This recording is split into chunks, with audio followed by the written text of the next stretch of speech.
آپ آزاد ہیں، آزاد رہیں۔ آپ لوگ اس ملک پاکستان میں اپنی اپنی عبادت گاہوں، مسجدوں یا مندروں میں جانے کے لیے۔ آپ کا مذہب کیا ہے، ذات کیا ہے، قوم کیا ہے، اس کا حکومت کے معاملات سے کوئی تعلق نہیں۔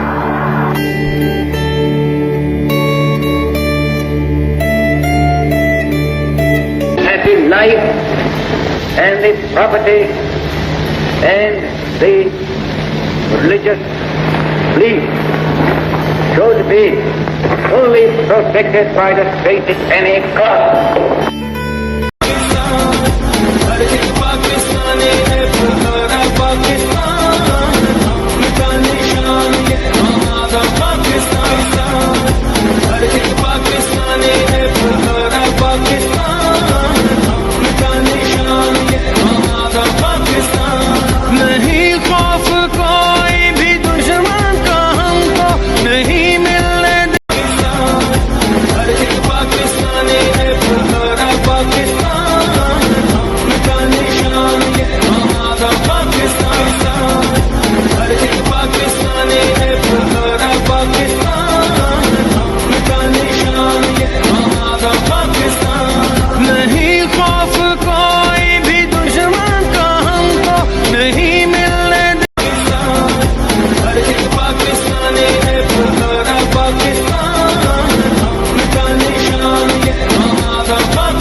بسم اللہ الرحمن الرحیم۔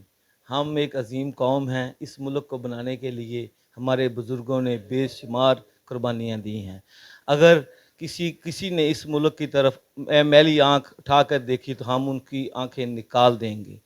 انشاءاللہ پاکستان کی عوام، قوم، فوج کے ساتھ کھڑی ہے اور ہم ہر صورت پاکستان کے لیے اپنی قربانی دینے سے دریغ نہیں کریں گے۔ ہم پاک فوج پاکستان کے ساتھ ہیں۔ پاکستان زندہ باد، پاکستان زندہ باد۔ یوم آزادی کے حوالے سے بورےوالا میں مختلف ایکٹیویٹی ہوئی، جس میں بے شمار لوگوں جن کا مختلف شعبہ سے تعلق ہے انہوں نے ریلیاں نکالیں، جشن جاری ہے۔ اس وقت ایک ریلی جو اس وقت جا رہی ہے اس میں میاں موٹر جو ہیں ان کے مالک بھی موجود ہیں۔ میاں سرفراز صاحب، یہ بتائیں آج کے دن کے حوالے سے آپ پوری قوم کو پیغام کیا دینا چاہیں گے جو اس وقت پوری دنیا آپ کو دیکھ رہی ہے؟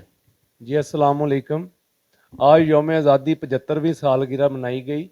اس موقع پر میں میاں سرفراز احمد میاں جی موٹر آپ سے مخاطب ہو کر کہتا ہوں کہ آج کے دن ہم مسلمانوں کو متحد ہو کر پاکستان مزید مضبوط کرنے کی سوچ پیدا کرنے کی ضرورت ہے۔ ہم سب ایک قوم، جو خواب علامہ اقبال نے دیکھا، جو 14 نکات قائد اعظم نے بنائے، ان کے اصولوں پر عمل کر کے ہم ایک عظیم قوم بن سکتے ہیں۔ بس میں تو یہی کہوں گا کہ پاکستان زندہ باد، پاک آرمی زندہ باد، پاکستان پائندہ باد۔